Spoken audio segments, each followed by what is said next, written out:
जहाँ रास्ते हरियाली से लिपटे हों और मन रोमांच से भरा हो, वहाँ जंगल का बुलावा कभी खाली नहीं जाता। वेलकम बैक दोस्तों, आज हम पहुँचे हैं उस सफ़र पर जहाँ मिला था भारत को उसका पहला वाइट टाइगर। चलिए चलते हैं मुकुंदपुर जंगल सफारी की रहस्यमय दुनिया में। मुकुंदपुर सतना और रीवा के बॉर्डर पर स्थित है। रीवा से लगभग 30 से 35 किलोमीटर की दूरी पर है। विंध्या पर्वतमाला की गोद में बसा हुआ है। मुकुंदपुर जंगल सफारी सिर्फ एक जंगल सफारी नहीं, बल्कि भारत की उस विरासत का हिस्सा है जहां देश का पहला वाइट टाइगर मिला था। साल था 1951 में रीवा के महाराजा मर्तन सिंह को यहीं से पहला वाइट टाइगर मिला था, जिसका नाम था मोहन। मुकुंदपुर का सफारी पार्क खास इसलिए है क्योंकि यहीं से भारत को पहला वाइट टाइगर मिला था। वाइट टाइगर न सिर्फ एक जानवर है, बल्कि वो हमें याद दिलाता है कि प्रकृति कितनी रहस्यमय और अनमोल है। रीवा से बाहर निकलते ही मौसम मानो हमारा स्वागत कर रहा था। हरियाली इतनी कि पूछो ही मत, खेतों के बीच से निकलती सड़कें और हर तरफ एक अजीब सी शांति। रास्ता एकदम स्मूथ और मेंटेन था, बिल्कुल वैसा जैसे किसी जंगल की ओर ले जाने वाला हो। हमारी गाड़ी मुड़ी मुकुंदपुर की ओर और फिर कुछ ही देर में वो बड़ा सा गेट दिखा जिस पे लिखा था मुकुंदपुर जंगल सफारी। जो सफारी की शुरुआत अब होने वाली थी। मन में बस एक ही ख्याल था कि क्या हमको आज वाइट टाइगर दिखेगा।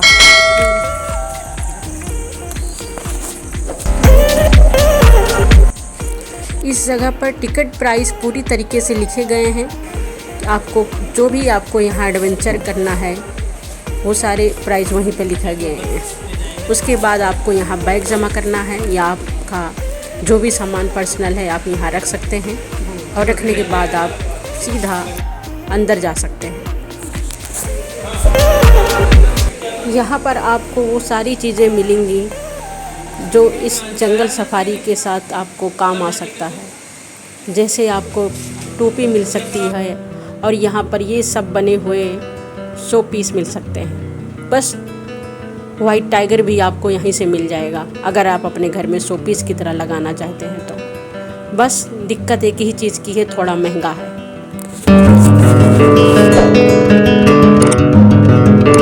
गेट पर पहुंचते ही एक अलग सी वाइब थी। सामने वो विशाल एंट्री गेट और उसके पार जंगल की झलक। हमने टिकट लिया और सफारी वाली खास टोपी पहनी जो पूरे एडवेंचर को और भी खास बना रही थी।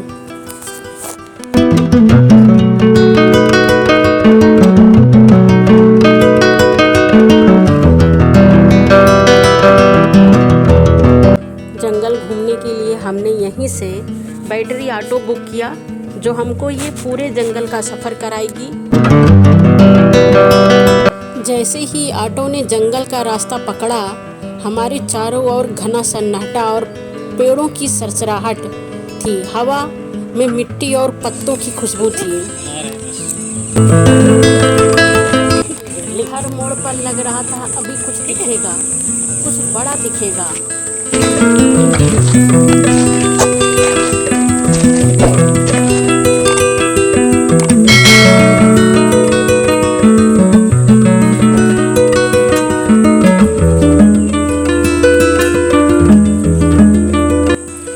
अचानक एक हलचल हुई और हमारी पहली मुलाकात एशियाटिक टाइगर से हुई। वो शांति से चलता हुआ, लेकिन उसकी आंखों में एक गहराई थी, मानो वो हमें देख रहा हो।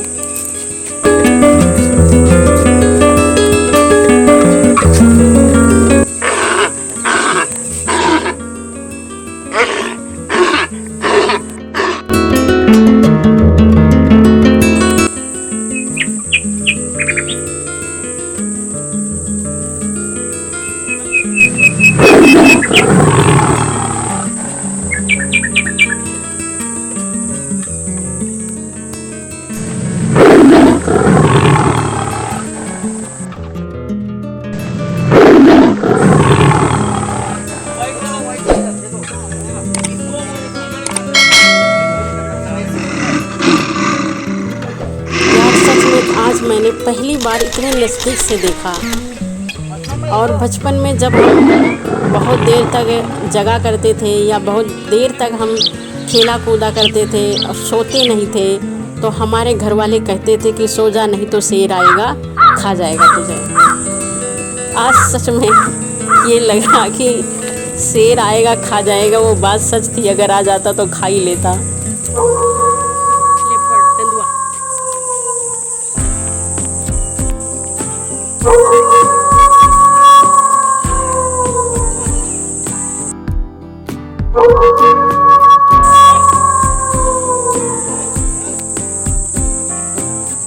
रास्ता काफ़ी सुनसान था। मतलब ये कह सकते हैं कि अगर आप दिन में भी अकेले यहाँ जाओगे तो आपको डर लगेगा।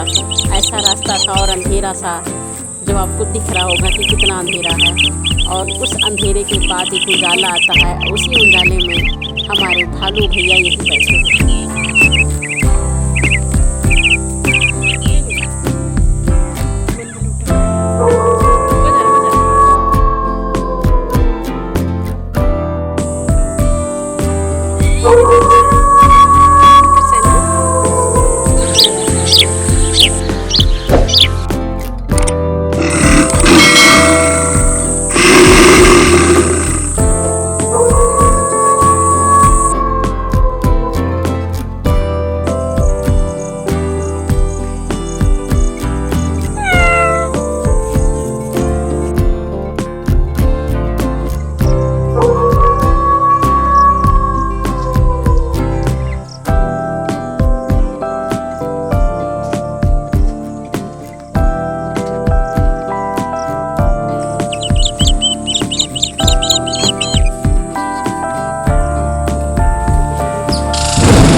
गजब का रास्ता था, एकदम सुनसान जंगल के बीच में एक रोड गई है। देखो कितना सुनसान था, मतलब बहुत सुंदर लग रहा था। बहुत अच्छी चीज़ है कि अभी भी हमारे कुछ राज्यों में ऐसे जंगल पड़े हुए हैं जो किसी की नज़र नहीं गई, और इन जंगलों में हमारे प्यारे प्यारे एनिमल्स रहते हैं। उसके बाद हिरन, जो कि हिरन की यहाँ बहुत सारी वैरायटी हैं, बहुत सारे। देखिए कैसे ये लोग यहाँ पर चून खा रहे हैं।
अब यहाँ से हम लोग जाएंगे सबसे मेन, जिसको हम देखने के लिए आए हुए हैं, तड़प रहे इतनी देरी से, वो है वाइट टाइगर। और वाइट टाइगर को देखने के लिए हमको ये बस जो है, यही हमारी सफारी है जो हमको जंगल के बीचों बीच रास्ते में लेके जाएगी और हमें वहाँ पर वाइट टाइगर को दिखाने के लिए ले जाएगी। और इस बस का जो प्राइस है पर बंदा शायद 60 रुपये है।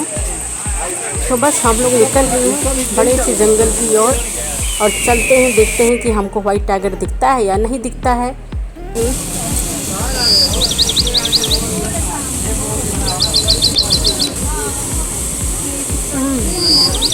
ये मोर है, ये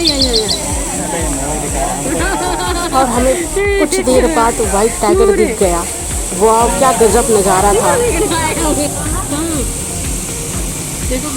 इस टाइगर की सबसे मेन बात ये है, सफ़ेद चमकदार चमड़ी है इसकी, उस पर गहरी काली धारियाँ हैं और नीली चमकती आँखें, जैसे कोई सपना जो चल रहा हो। व्हाइट टाइगर बंगाल टाइगर की एक विशेष रूप है। ये रंगीन परिवर्तन प्राकृतिक है पर दुर्लभ है, हजारों में एक है। इतना सुंदर कि नजरें हटाना मुश्किल है, लेकिन यही खूबसूरती बन गई है इनकी बड़ी चुनौती। कभी सोचा है हम इंसान आज पिंजरे में बंद हैं और जंगल का राजा बाहर आजाद घूम रहा है। कहते हैं वक्त का खेल भी अजीब होता है। इंसान आज पिंजरे में बंद है और शेर बाहर आज़ादी से घूम रहा है।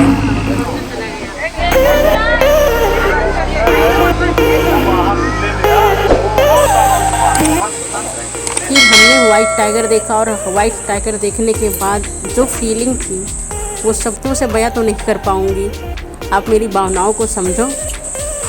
तो उसके बाद हम लोग निकल लिए, बाहर आ गए और बाहर आते ही हमने एक पूरा बर्ड्स वाला था, पूरी चिड़िया यहाँ पर हर एक रंग बिरंगी चिड़िया, हर एक वैरायटी की जो चिड़िया थी यहाँ पर थी। क्या आनंद आ रहा था यार, इनकी आवाज़, इतना सुकून आ रहा था, बस ये लग रहा था बस चुपचाप यहीं बैठे रहो।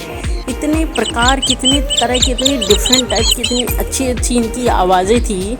मतलब एकदम नेचुरल आवाज़ें हैं, कोई इधर उधर की आवाज़ नहीं है इस वीडियो में, एकदम नेचुरल आवाज़ है इनकी। मतलब अगर आप यहाँ जाओगे तो आप बस इनकी आवाज़ सुनना, मतलब आवाज़ अगर देखो तो म्यूजिक जैसे लगेगी आपको, बहुत सुंदर आवाज़, एकदम मस्त वाली।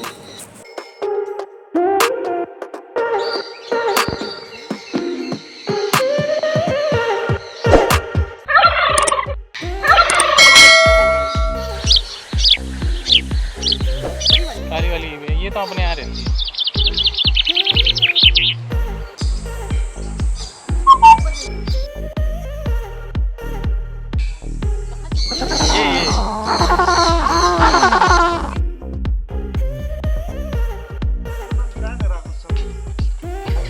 खुद ही खाना मांग रहा है।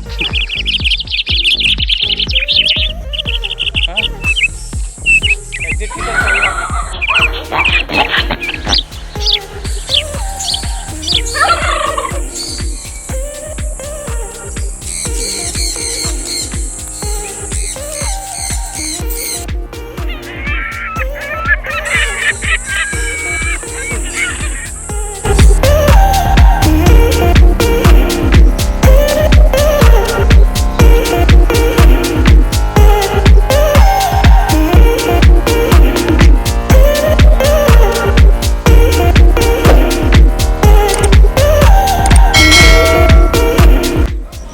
जब हमारी जंगल सफारी ख़त्म हुई तब भी मन उस जंगल में ही कहीं छूट रह गया था।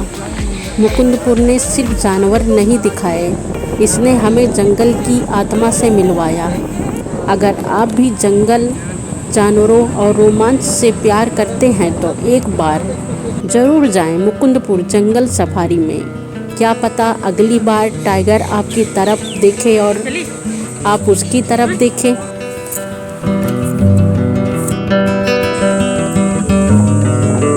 उसके बाद सुबह हो गई और सुबह होते ही हम पहुंच गए नाश्ते के लिए। जब नाश्ते के लिए जाते हैं तो हम देखते हैं सामने हमारे कुछ इस तरीके से नाश्ता लगा हुआ था।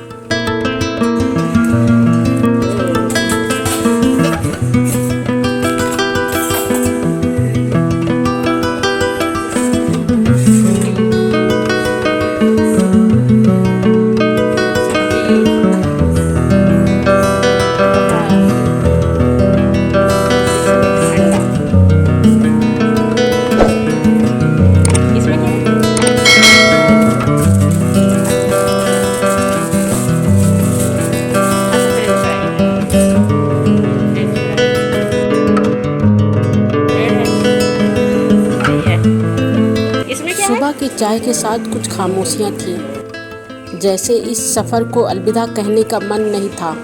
हमने नाश्ता किया, सामान समेटा और सफ़र के लिए निकल पड़े। वही रास्ता, वही पेड़, वही मोड़, जिस रास्ते से बस एक दिन पहले हम रीवा की ओर आए थे, आज उसी रास्ते से वापस जा रहे हैं। पर फ़र्क बस इतना है, उस दिन हम बहुत उत्साहित थे, आज मन थोड़ा भारी है।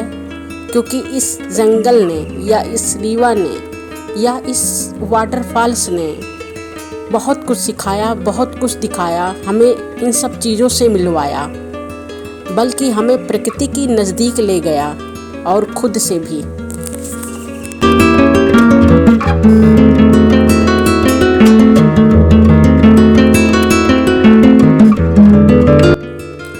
शुक्रिया रीवा वासियों, इन कुछ घंटों की मेहमानवाजी के लिए और उन यादों के लिए जो हमेशा दिल के सबसे करीब रहेगी। अगर आपको मेरी वीडियो अच्छी लगी तो लाइक ज़रूर करिएगा और कमेंट करके बताइएगा कि आपको सबसे ज़्यादा प्यारा सीन कौन सा लगा।